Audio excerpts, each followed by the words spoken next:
Praise the Lord. ஆண்டவரும் அருமை இரட்சகருமாகிய இயேசு கிறிஸ்துவின் நாமத்தில் நான் உங்களை வாழ்த்துகிறேன். இன்றைக்கி முதல்ல உள்ளதை பார்த்துருப்போம்.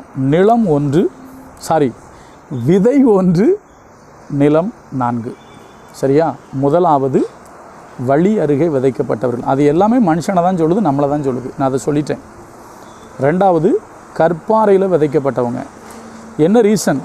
அவங்க யார் அப்படின்னா, வசனத்தின் நிமித்தம் உபத்திரவமும் துன்பமும் வரும்போது நிற்க முடியல. காரணம் வேறு இல்லை. 3வது ஐஸ்வர்யத்தின் மயக்கமும் உலக கவலையும். இது இருந்துச்சுன்னா நமக்குள்ளே நம்ம கேட்ட பிரசங்கம், நம்ம எத்தனையோ பிரசங்கம் கேட்குறோம். சில பேர் சொல்லணும், எவ்வளவு கேட்டும் ஒரு பிரயோஜனம் இல்லை. அதுக்கு ரீசன் இதுதான் ரீசன். கடைசியாக 4வது ஒன்று நமக்கு நன்கு தெரியும், நல்ல நிலத்தில் விதைக்கப்பட்டவன். நான் உங்களுக்கு சொல்கிறேன் பாருங்கள், அது ஒரு முக்கியமான வார்த்தை இருக்குது. என்ன அப்படின்னா, தெரிஞ்சது தான் நினைக்கலாம்.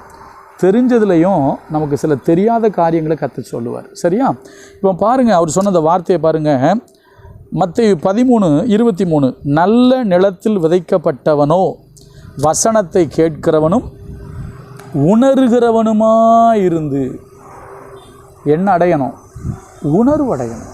நமக்கு அதான் ரொம்ப ரொம்ப முக்கியம். தேவனுடைய பிள்ளைகளாகிய நீங்களும் நானும் உணரணும். வசனத்தை கேட்டு என்ன அடையணும்? உணர்வு அடையணும். நான் உங்களுக்கு ஒன்று சொல்கிறேன். நீங்கள் வேதத்தை வாசிச்சுட்டு அழுதுருக்கீங்களா? வேத வசனத்தை படிக்கும்போது அந்த வசனம் உங்களை உணர்வடைய பண்ணியிருக்குதா? சங்கீதம் 119 படிங்க. நான் சொல்லுவான், என்னை உணர்வுள்ளவனாக்கும். என்னை யாராக்கும்? உங்களுடைய சாட்சிகளின்படி நடப்பதற்கு என்னை உணர்வுள்ளவனாக்கும். நமக்கு அந்த உணர்வு வேணுங்க. தேவனை தேடுகிற உணர்வு வேணும்னு சொல்லப்பட்டிருக்கு பார்த்தீங்களா? அதே போல் இருதயத்தில் உணரணும். அதுதான் ஏசாயா சொல்கிறாரு, அவர்கள் தங்கள் காதுகளினால் கேட்டு தங்கள் இருதயத்தில் உணர்ந்து குணப்படாமல் இருக்கும்படின்னு போட்டிருக்கோம். இன்றைக்கி வசனத்தை கேட்டு நம்ம உணரணும். உணர்கிறவர்கள் தான் நல்ல நிலத்தில் விதைக்கப்பட்டவர்கள். அவங்க தான் என்ன பண்ணுவாங்கன்னா பலன் கொடுப்பாங்க. அதை இன்னொரு இடத்துல போட்டிருக்கோம், பொறுமையாக பலன் கொடுப்பாங்கன்னு போட்டிருக்கோம். எப்போவுமே சட்டுன்னு வர்றதில்ல. நான் ஒரு சின்ன உதாரணம் சொல்கிறேன். இப்போ இந்த சந்தன மரம்னு சொல்லுவோம் தெரியுமா? சந்தன மரம் அப்படிங்கிறது உடனே மேலே வராது, உடனே அதை இது பண்ண மாட்டாங்க. சந்தன மரம், தேக்கு மரம், ஏன் பனைமரம் கூட, அதாவது ரொம்ப லைஃப் லாங்காக நிற்கிற மரங்கள்லாம் நீங்கள் பார்த்தீங்கன்னா அது சட்டுன்னு வராது. இப்போ பாருங்கள், 2 நாளாக மழை பெஞ்சிச்சு, நிறைய பசுமையான செடிகள்லாம் எழும்பிட்டு, திடீர்னு வெயில் அடிச்சுன்னா காஞ்சி போயிடும். ஆனால் சட்டுன்னு வந்துச்சு, சட்டுன்னு போயிடும். ஆனால் சில மரங்கள் பாருங்கள், பொறுமையாக தான் அப்படி எழும்பும், பொறுமையாக தான் வரும். அதுவும் பாருங்கள், இப்போ தான் மாற்றிட்டாங்களே எல்லாமே. ஏன்னா மரபணு மாற்றப்பட்டு சீக்கிரம் வரணும், சீக்கிரம் பலன் கொடுத்துடணும், சீக்கிரம் நம்மளும் போய் சேர்ந்துடணும், அப்படி ஆகிப்போச்சு. ஆனால் அந்த காலத்தில் அப்படி இல்லை. என்ன சொல்கிறேன், பனை மரம் வர்றதுக்கு பல வருஷம் ஆகும்.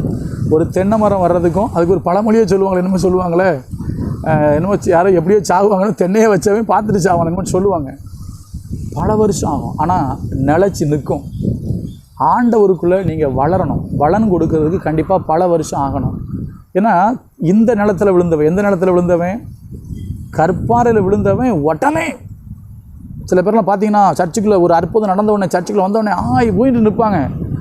ஒரு உபத்திரம் வந்தோடனே அதில் ஒரே ஓட்டமாக ஓடி போயிடுவாங்க. சில பேர் சர்ச்சுக்குள்ளே வந்துடுவாங்க, அந்த உலக கவலை இருக்குது பார்த்தீங்களா? உலக கவலை, பணம் அவங்கள என்ன பண்ணிடும்? அவங்களையும் பலனற்றவங்களாக மாற்றிடும். ஆனால் உண்மை உள்ள மனுஷன் ஆர்ப்பாட்டம் இல்லாமல், எப்படி சொல்கிறது, அது ஒரு தப்பான வார்த்தையாக இருந்தால் மன்னிச்சிருங்க, அளப்பறை இல்லாமல், எப்படி அளப்பறை இல்லாமல் சும்மா அப்படி சில பேர்லாம் ரொம்ப பில்டப் கொடுக்காம அமைதியாக இருப்பான் பாருங்கள்.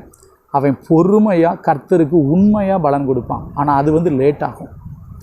அவனுக்குள்ள உணர்வு இருக்கும், அவன் லேட் ஆகும்.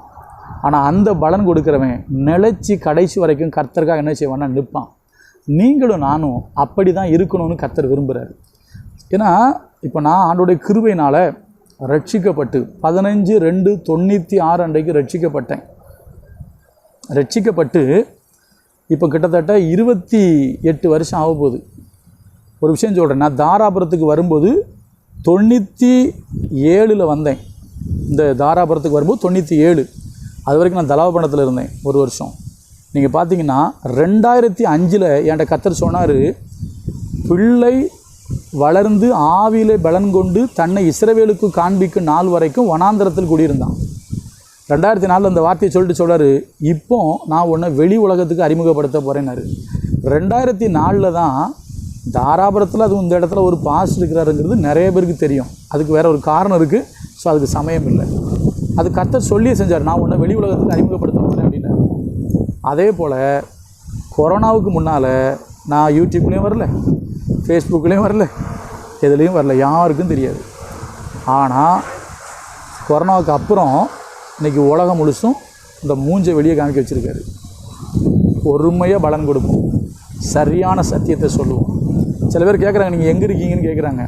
பல இடங்கள்லேருந்து கேட்குறாங்க, நீங்கள் யார், எங்கே இருக்கீங்க கேட்குறாங்க. காரணம் நான் அல்ல, இத்தனை காலமும் வச்சுருக்காரு நம்மளை. பொறுமையாக பலன் கொடுப்போம், உண்மையாக இருப்போம். உங்களை யோசிச்சு பாருங்கள், சில பேர்லாம் சல்லுன்னு மேலே போவாங்க, அப்புறம் சல்லுன்னு கீழே வந்துடும். நம்ம அப்படி இல்லை, பொறுமையாக பலன் கொடுப்போம். அந்த பலன் நிறைவானதாக இருக்கும், நிலைத்து நிற்கிறதா இருக்கும், கர்த்தருக்கு பிரயோஜனமாக இருக்கும். God bless you. நீங்கள் வசனத்தை கேட்டு உணர்வு அடைங்க, உண்மையும் நன்மையுமான இருதயத்தில் வச்சு கர்த்தருக்காக பலன் கொடுங்க. God bless you.